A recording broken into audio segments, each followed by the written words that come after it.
సుదీర్ఘ రాజకీయ అనుభవం ఉన్న నేత జానారెడ్డి తనను నమ్ముకున్న నాగార్జున సాగర్ నియోజకవర్గానికి ఏం చేశారు? గతంలో ఆయన కీలక మంత్రి పదవులు నిర్వహించినప్పుడు పనులు జరిగాయా? గడిచిన 3 ఏళ్లలో ఏం జరిగింది? జానా గురించి యూత్ ఏమంటున్నారు?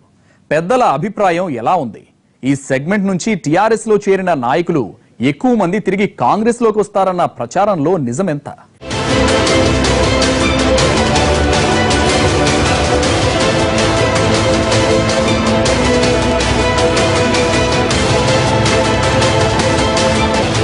నల్లగొండ జిల్లాలోని నాగార్జున సాగర్ నియోజకవర్గం 2009లో ఏర్పడింది. అంతకుముందు ఇది చలకుర్తి పేరుతో ఉండేది. అనుముల, పెద్ద ఊర, నిడమనూర్, త్రిపురారం, గుర్రంపహాడ్, తిరుమలగిరి మండలాలు ఈ సెగ్మెంట్ పరిధిలో ఉన్నాయి.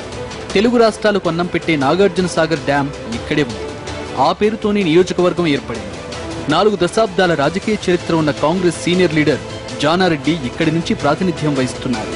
ఆయన ఇప్పటికీ 8 సార్లు అసెంబ్లీకి పోటీ చేస్తే 7 సార్లు గెలిచారు. 1994లో మాత్రం నేను ఇంటి నుంచి అడుగు బయట పెట్టకుండానే గెలుస్తానని శపథం చేసి భంగపడ్డారు.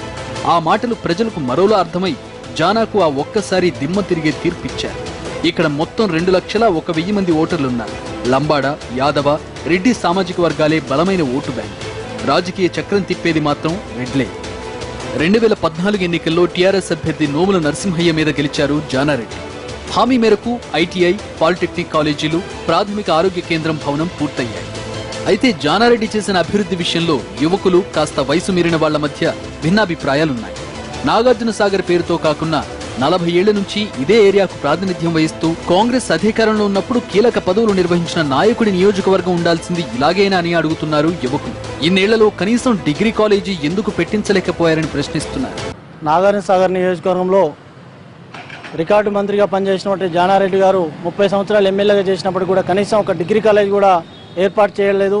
ముఖ్యంగా ఆ ప్రాంతంలో ఉన్నటువంటి బడుగు బలహీన వర్గాల విద్యార్థులు అక్కడ డిగ్రీ కాలేజ్ లేక అటు మిర్యాలగూడెం, ఇటు నల్గొండకు 30-40 కిలోమీటర్లు ప్రయాణించి అనేక అవస్థలు పడే సందర్భం. నిడవనూరు తీసుకున్నా, ఆలియా తీసుకున్నా ఇప్పటికీ దుర్భరంగా మోరీలు ఉన్నాయి. కానీ ఆయన ఎంతసేపు ఉన్నా నేను 30 ఏళ్ల నుంచి నాగార్జున సాగర్ని అభివృద్ధి పదంలో నడిపించిన, పచ్చదనం చేసిన అని చెప్తుండు. కానీ ఆయన చేసింది ఏమీ లేదు.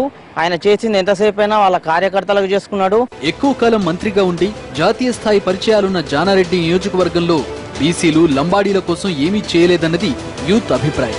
ప్రజల కోసం కాకుండా తన అనుచరులు, కాంట్రాక్టర్ల కోసం చేసిన పనులే ఎక్కువ ఉన్నాయని కూడా ఆరోపిస్తున్నారు మరికొంతమంది. నిరుద్యోగులుగా ఉంటూ కూడా ఇంతవరకు ఎలాంటి కంపెనీలు కూడా లేక ఇంత పెద్ద నాగార్జున సాగర్ నియోజకవర్గంలో ఒక ప్రాజెక్టు మా ప్రపంచంలోనే ఒక నాగార్జున సాగర్ అనేది చెప్పుకోవడం ఉంటుంది. అలాంటి నాగార్జున సాగర్ నియోజకవర్గంలో ఇంతవరకు ఒక్క అభివృద్ధి కూడా జరగలేదు.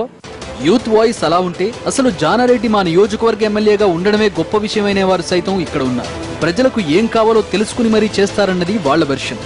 జానారెడ్డి గారు ఈ నియోజకవర్గంలో ఉన్నంత వరకే ఈ నియోజకవర్గానికి ఒక శోభ, ఒక విలువ.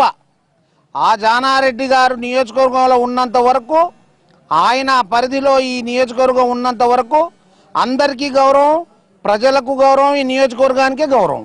జానా మాత్రం సీనియర్ ఎమ్మెల్యేగా ఏం చేయాలో తనకు తెలుసునని, ఇచ్చిన హామీలన్నీ నెరవేర్చానని అంటున్నారు.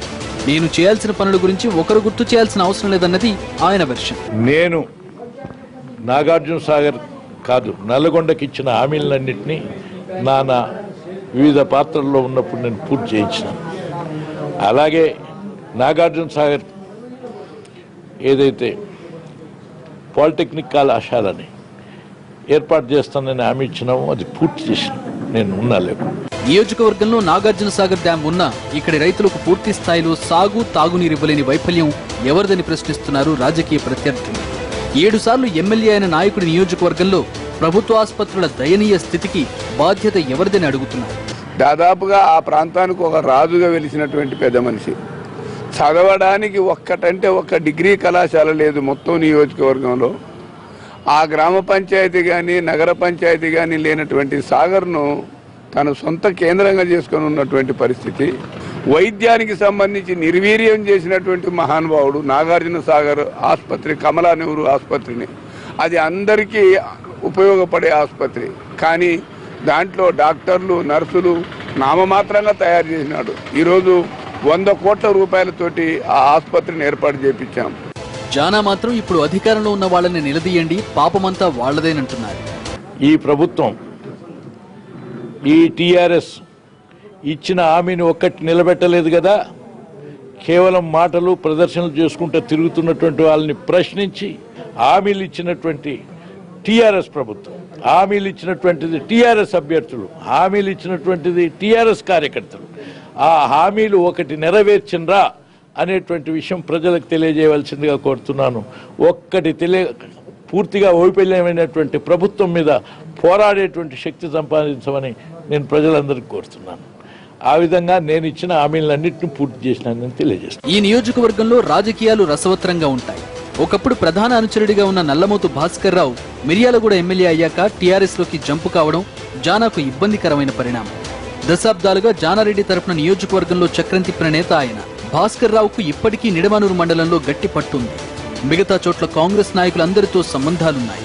అలాంటి వ్యక్తి వచ్చే ఎన్నికల్లో గురువుకు మద్దతిస్తారా, లేక తాను ఉన్న టీఆర్ఎస్ కోసం పనిచేస్తారన్నది ఆసక్తికరమైన అంశం. ఇక్కడ గట్టి పట్టు ఉన్న నేతల్లో లింగారెడ్డి, ఎడవల్లి విజేందర్ రెడ్డి, కోటిరెడ్డి లాంటి వారు కూడా ఉన్నారు. జానా శిష్యగణంలోని వీళ్లంతా 2014 ఎన్నికల తర్వాత టీఆర్ఎస్ లో చేరిపోయారు. దీంతో వచ్చే ఎన్నికల్లో జానారెడ్డి పరిస్థితి ఏంటన్న విషయమై నియోజకవర్గంలో చర్చ మొదలైంది.